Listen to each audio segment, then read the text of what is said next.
Oke, assalamualaikum warahmatullahi wabarakatuh. Karena di video sebelumnya kita sempat membuat tentang skenario sales, maka di video kali ini kami dari kelompok 17 ingin mempresentasikan hasil kerja kami mengenai skenario forecast.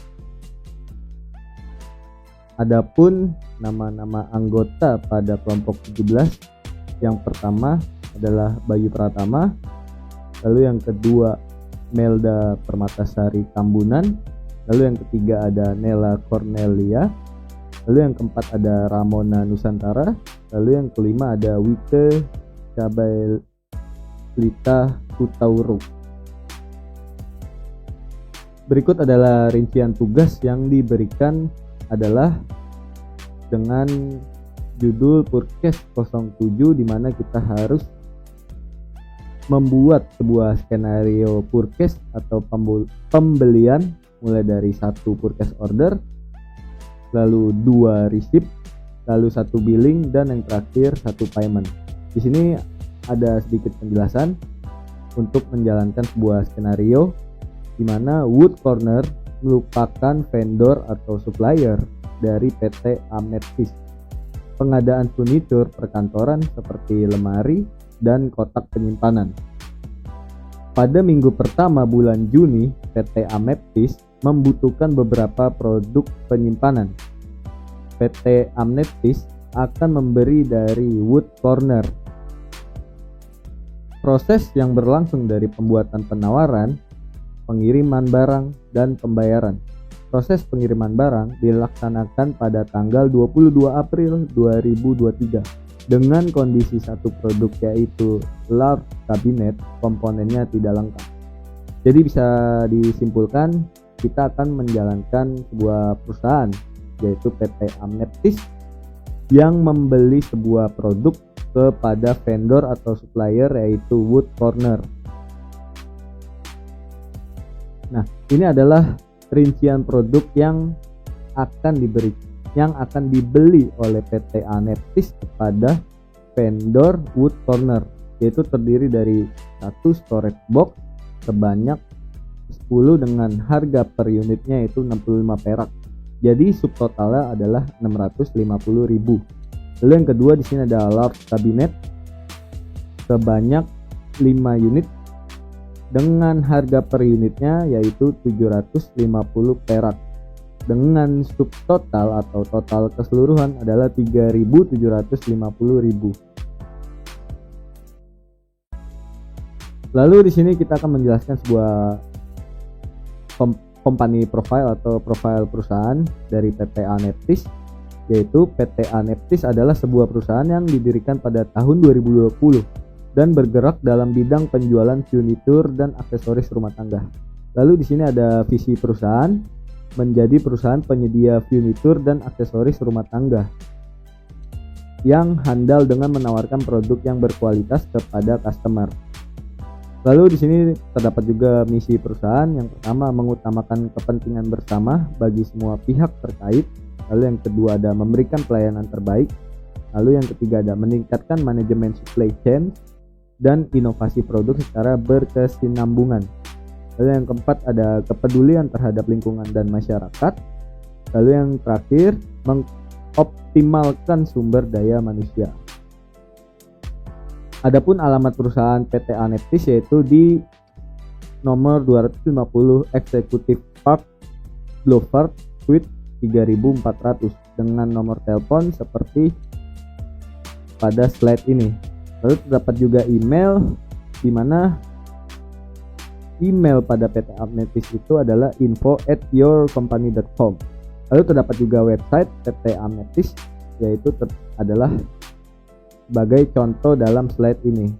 Kemudian terdapat juga rekening bank PT Amethyst, yaitu Bank Zamrud Indonesia atau kita singkat BZI, dengan nomor akun 93456795 atas nama PT Amethyst. Selanjutnya di sini tentu kita sebagai perusahaan tidak menjalankan dengan individu, kita membutuhkan beberapa tim yang terdiri pertama IT yang diperani oleh Bayu sebagai Michael, lalu yang kedua di sini ada Melda yang berperan sebagai manajer Purkes, lalu yang ketiga ada Wike sebagai staf Purkes, lalu yang keempat ada Ramona Nusantara sebagai inventory, dan yang terakhir adalah Nela Cornelia sebagai pihak finance. Selanjutnya ada job role masing-masing dari role-nya yang telah dibuat atau diberikan. Yang pertama IT, ini yang bertugas untuk membuat sebuah user dan configuration amount approval. Kemudian ada create vendor, dan yang kedua adalah tugas staff Purkes, yaitu membuat sebuah RFQ sampai dengan purchase order. Lalu yang ketiga ada manajer Purkes yang bertugas untuk approval atau validasi sebuah request for quotation dan juga create bill. Lalu yang keempat ada manajer inventory yang tugasnya adalah menyetujui sebuah purchase order. Lalu yang terakhir ada bagian finance, yaitu dimana tugasnya adalah create payment. Nah, selanjutnya ini adalah pembahasan mengenai create user, configuration, amount approval, dan create vendor. Ini berhubungan dengan tugas IT atau saya sebagai PT 040 Bayu Pratama. Oke, semuanya kita sekarang kembali ke dalam Udu dan login sebagai admin. Oke. Nah, karena tugas saya adalah meng-create sebuah user dan juga mengkonfiguration atau meng-setting modul Purkes dalam Odoo. Oke. Nah, langkah pertama kita pergi ke settings dulu. Kemudian kita pada menu setting kita pilih modul Purkes. Oke. Nah, di sini yang kita aktifin yaitu Purkes order approval, di mana purchase order approval ini adalah persetujuan batas pembelian gitu. Oke, bisa dilihat di sini minimum amount atau minimum harga pembelian, yaitu kita beri dia 3.000. Oke, jadi di atas minimum amount ini maka harus dibutuhkan persetujuan oleh pihak manajer. Oke, tinggal di save saja. Nah, kemudian langkah yang kedua kita akan meng-create sebuah user dalam Udu ya. Caranya gampang, kita pergi ke manage user. Nah, di sini terdapat dua cara, yaitu kita bisa mengklik new atau kita bisa mengklik favorit lalu import record. Nah, di sini saya akan mencontohkan bagaimana caranya mengimpor sebuah data Excel atau CSV dari luar ke dalam Odoo. Oke, caranya tinggal diklik saja favorit lalu pilih import record. Nah, kemudian pilih saja upload file. Yang pasti kalian harus sediakan sebuah file yang berekstensi CSV maupun Excel. Oke, karena di sini saya sudah menyediakan file yang berbentuk atau berekstensi sebuah Excel, jadi pilih saja Excel kemudian di OK. Nah, di sini langkah selanjutnya yaitu kita akan mengtes sebuah data yang kita tadi berikan, yaitu cara tinggal klik tes di sini. Kita klik tes, kemudian oke, di sini terjadi error dikarenakan saya sudah pernah mengimpor sebelumnya. Oke, jadi bisa dilihat keterangannya yaitu you cannot have two user with the same login. Jadi kita tidak bisa mengimpor sebuah user atau dua user dengan login yang sama. Oke, jadi di sini nggak perlu khawatir jika kalian belum mengimpor sama sekali, maka keterangannya itu everything seems valid. Oke, nah lalu tinggal diklik impor saja pada button impor. Nah, setelah itu selesai pengimporan data kalian. Nah, di sini saya cancel saja. Langkah selanjutnya itu adalah kita memberikan sebuah hak akses kepada user yang telah kita buat. Oke, di sini saya contohkan yaitu Michelle. dimana Michael ini sebagai IT. Oke, di sini kita isi dia sesuai dengan data yang telah dibuat. Oke, dimana ada modul sales dia sebagai administrator dan sampai seterusnya. Oke, cara yang mudah, kalian di sini tinggal dilihat saja modulnya, yaitu sales, tinggal dikasih administrator, kemudian modul accounting kita kasih advisor, kemudian manufacturing kita kasih administrator, lalu pada email marketing di sini kita kasih user karena pilihannya terdapat user doang. Lalu pada survei di sini kita kasih administrator, kemudian pada administrator kita kasih setting. Nah, lalu pada modul project di sini kita kasih administrator juga dan seterusnya kita beri dia administrator. Oke, bahkan website kita beri dia adalah editor dan desainer. Oke. Nah, di sini IT saya beri hak dia sebagai contact creation atau pembuat kontak. Jadi, langkah yang harus kita lakukan adalah men-checklistnya saja. Nah, setelah itu selesai untuk pemberian hak akses. Oke, nah di sini saya ambil contoh lagi dia sebagai Azam. Nah, Azam ini sebagai, bisa kita lihat datanya, Azam ini sebagai pada modul accounting sebagai billing, lalu pada modul purchase dia sebagai administrator. Jadi bisa kita dapat simpulkan dia adalah manajer purchase. Oke, jadi kita pilih saja pada modul accounting, di sini kita kasih dia billing, lalu pada modul purchase di sini kita kasih administrator.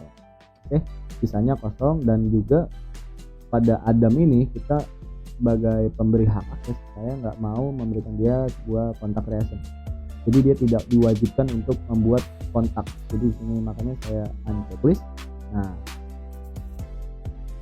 oke, itu saja untuk pemberian hak akses dalam Odoo. Maka kita telah selesai menjalankan tugas sebagai IT, yaitu yang pertama itu adalah kita membuat user, tapi kita di sini membuatnya dengan cara mengimpornya. Oke, bukan kita membuat dengan satu-satu. Oke. Nah, lalu yang kedua, kita telah memberikan hak akses kepada masing-masing user yang telah dibuat. Oke. Nah, itu adalah hasil dari video saya mengenai hak akses dan pembuatan juga user dalam Odoo 16. Maka di video selanjutnya itu akan dilanjutkan oleh teman saya bernama Wike sebagai staff purchase. Oke, sekian dari saya Bayu Pratama. Terima kasih. Baik, terima kasih. Perkenalkan, saya Wike Tauruk dengan NIC CP116. Kali ini saya sebagai staff purchase yang akan menjelaskan tugas dari staff purchase, yaitu meng-create RFQ menjadi purchase order. Di sini saya sudah login ya, yang dimana akun ini sudah dibuat oleh IT sebelumnya. Langsung saja kita ke pembahasan. Langkah pertama dalam membuat RFQ, kita akan memasuki ke modul purchase. Nah, ini adalah tampilan modul purchase. Langsung saja kita klik new. Di sini kita akan mengisi nama vendornya sesuai data yang diminta, dengan nama vendornya yaitu Woodcorner. Jadi kita akan membuat nama vendor kita itu adalah Woodcorner. Lalu di sini kita akan mengisi ekspektasi kedatangan barang kita. Di sini saya akan mengisinya tanggal 22. Selanjutnya, pada tabel ini kita diminta untuk mengisi produk apa yang mau kita pesan. Langsung saja kita lihat produk yang mau kita pesan. Produk pertama yang kita pesan adalah storage box dengan kuantiti 10 dan lak kabinet dengan kuantiti 5. Nah, di sini kita akan mengisi nama produk pertama yaitu storage box. Kuantitinya yaitu 10 unit. Jadi kita isi di sini kuantitinya 10 unit. Lalu selanjutnya kita akan membuat produk yang kedua yaitu lak kabinet dengan kuantiti 5. Langsung saja kita isi produk yang kedua yaitu lak kabinet dengan kuantitinya yaitu 5. Nah, dapat kita perhatikan kembali bahwa produk-produk yang diminta sudah sesuai dengan data yang ingin kita beli dengan total produk yaitu Rp4.400. Langkah selanjutnya, di sini kita bisa send by email, juga bisa ke button convert order. Langsung saja kita klik button convert order.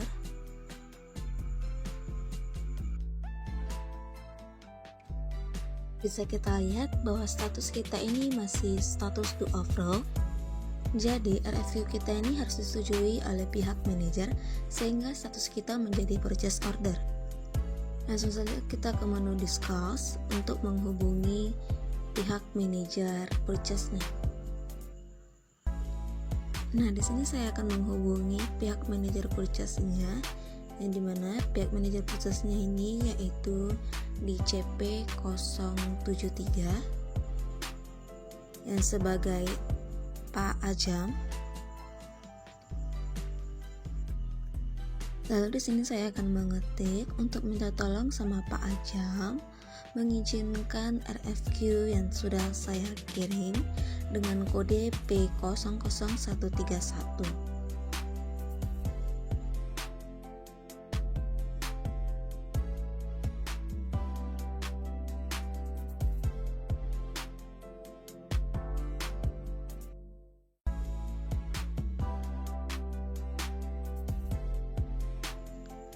Nah, di sini tugas saya sebagai staff purchase telah selesai ya teman-teman, dengan status masih to approve, yang dimana RFQ kita ini harus disetujui oleh pihak manajer. Nah, setelah pihak manajer menyetujui,nya, maka status yang to approve tadi akan menjadi purchase order.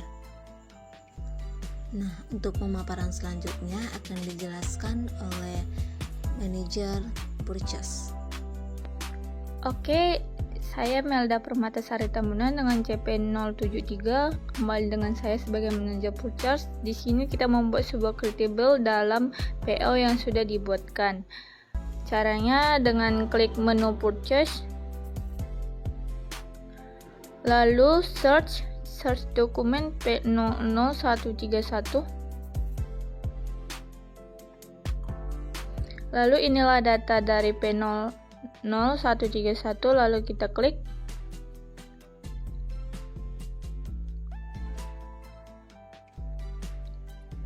Di sini ada produk 1 dan 2. Produk 1 storage box dengan quantity 10, resepnya 10, billnya 0, unitnya 60 perak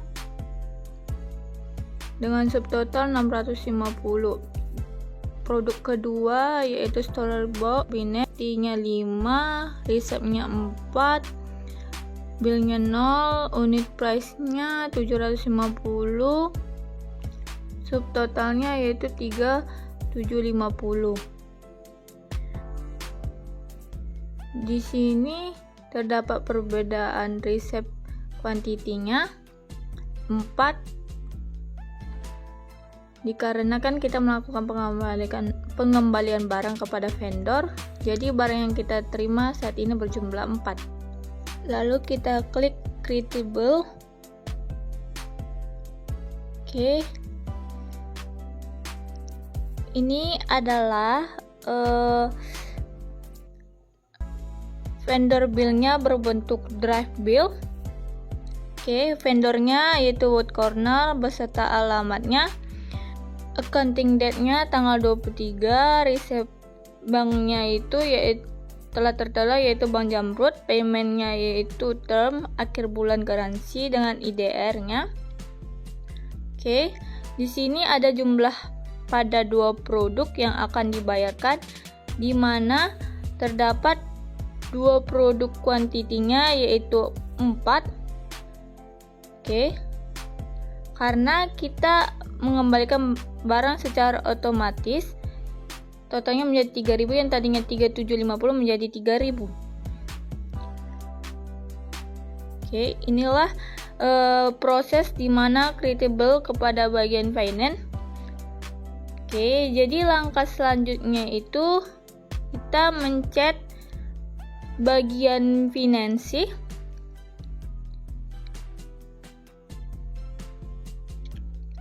Kepada Bapak Henry. Selamat malam, Bapak Henry. Saya sudah buatkan vendor bill.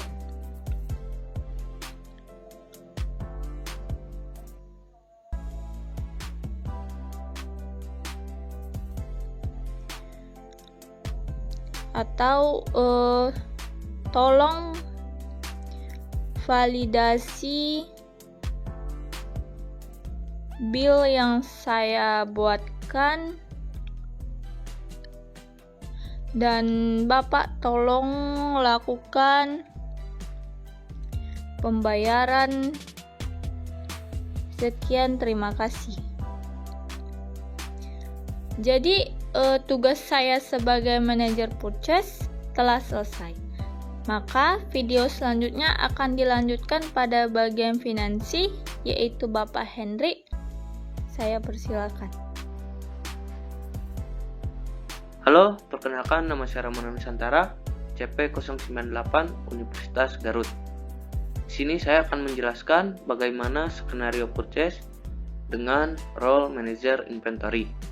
Untuk langkah yang pertama, kita masuk terlebih dahulu pada modul inventory, lalu klik modul atau menu receipt.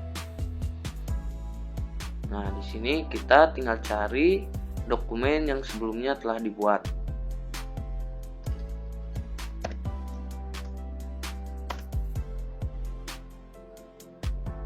Kemudian kita lakukan validasi. Kita lihat dulu, kita sesuaikan untuk informasi produknya, yaitu storage box dengan 10 unit dan ledge cabinet dengan 5 unit. Kemudian kita lakukan validasi seperti ini.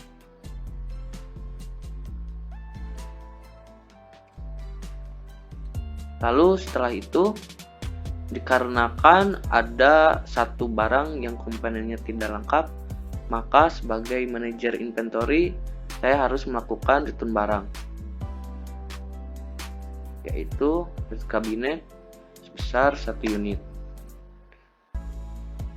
Jika sudah, kita klik return.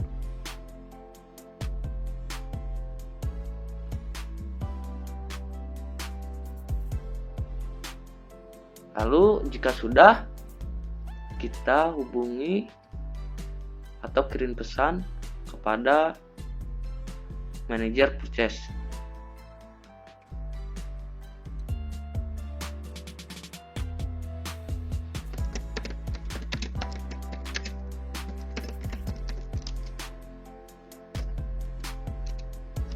Untuk membuatkan bill.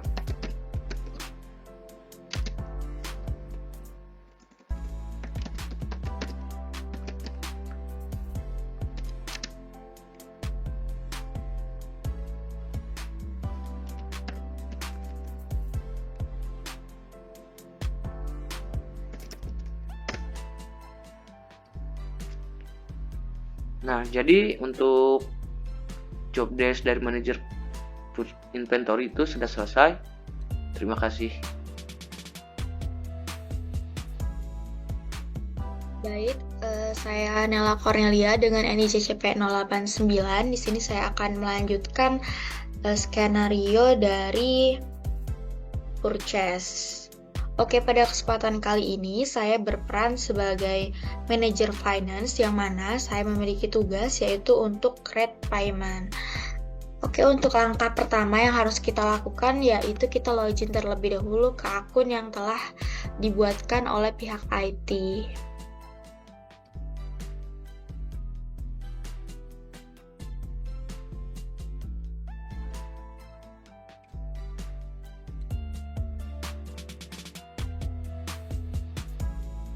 Login.